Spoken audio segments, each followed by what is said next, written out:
આજે તો હું થઈ ગઈ હતી મસ્ત ચોલી પહેરીને ટકાટક રેડી, પણ એ પહેલાં મારે સવારે જવાનું હતું કાળીબેનને ઓફિસે મૂકવા માટે, પણ ગાડીમાં જોયું તો મારી ચમેલીમાં થઈ ગયું હતું પેટ્રોલ પૂરું, એટલે પેટ્રોલ પુરાવીને કાળીબેનને મૂકીને આવી ગઈ હતી ઘરે, અને મેં કરી લીધા હતા પ્રેસ ઓન નેલ. હું લઈ આવી હતી શૂટિંગ માટે મસ્ત ચોલી, એટલે મમ્મીને બતાવી દીધા મેં મસ્ત ચોલી. મમ્મીને કીધું કે મમ્મી આ કલર કેવો છે, આ ચોલી કેવા છે? મમ્મી કે કલર એ મસ્ત છે, ચોલી પણ મસ્ત છે, પણ વજન કંઈક વધારે જ હેવી છે, તારા વજન કરતાં ચોલીનું વજન મને વધારે દેખાય છે. તો મેં કીધું હવે શું કરું, પણ કાંઈ નહીં, મારે ચોલી તો પહેરવા પડે એમ જ હતા, અને મેકઅપ પણ મારે જાતે જ કરવાનો હતો, એટલે મસ્ત મેકઅપ મેં કરી લીધો અને થઈ ગઈ હતી મસ્ત રેડી. આ છે મારો ફાઇનલ આખો લુક, એટલે કેવી લાગુ છું કમેન્ટ કરીને કહી દેજો. મસ્ત રેડી થઈ ગઈ હતી ને હું નીકળી ગઈ હતી લોકેશન ઉપર જવા માટે.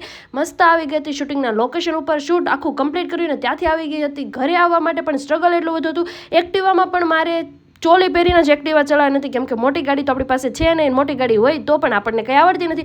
મસ્ત જાદુથી થઈ ગઈ હતી હું રેડી, અને લાગી ગઈ હતી મને 5 વાગે ઘરે આવીને બહુ ભૂખ, એટલે મસ્ત મેં બનાવી નાખ્યા હતા વેજ આટા નૂડલ્સ. આ મેગી નથી દોસ્તો, ઘણા લોકો કહેશે કે મેંદો તમે ખાતા નથી તો મેગી કેમ ખાવ છો, પણ આ મેગી નથી, આ વેજ આટા નૂડલ્સ છે, જે ઘઉંના લોટમાંથી સેવ બનાવેલી હોય એ સેવમાંથી મેં મેગી બનાવી છે. મસ્ત મેગી ખાઈ લીધી ગરમા ગરમ. મેગી ખાઈને મારે જવાનું હતું મમ્મી જોડે શાક લેવા માટે, એટલે આવી ગઈ હતી શાક લેવા માટે. મમ્મીને ઘરે મૂકીને આવી ગઈ હતી હું આંટીના ઘરે, કેમ કે થોડુંક કામ હતું. દાદા કરતા હતા દીવાબત્તી, આંટી બનાવતા હતા મસ્ત બાજરાના લોટના રોટલા, અને અર્ધભાઈ મારો ખાતો હતો ખીચું, કેમ કે એને ખાવા બહુ જોઈએ. ત્યાંથી સીધું કામ પતાવીને ઘરે આવી ગઈ ને ઘરે હતી મસ્ત રગડા પેટીસનો પ્રોગ્રામ. રગડા પેટીસ બની કે ન બની એ પહેલા જ આપણો ભાઈ રાજા એટલો ભૂખ્યો થયો હતો, એટલે બેસી ગયો હતો રગડા પેટીસ ખાવા માટે. એટલે સહકુટુંબ આજે અમે બેસી ગયા હતા મસ્ત જોડે જમવા માટે. સૌથી પહેલા તો હું પપ્પાને બતાવી દઉં, તમે લોકો બહુ કહેતા હોય કે તમારા પપ્પા નથી બતાવતા, તમારા પપ્પાને નથી બતાવતા, તો પપ્પા ભાઈ અને કાળી બેસી ગયા હતા, અને ફાઇનલી હું પણ બેસી ગઈ હતી જમવા માટે. તમે લોકો આજે કમેન્ટ કરીને કહેજો કે તમારા ઘરે ભોજનમાં આજે શું બન્યું હતું.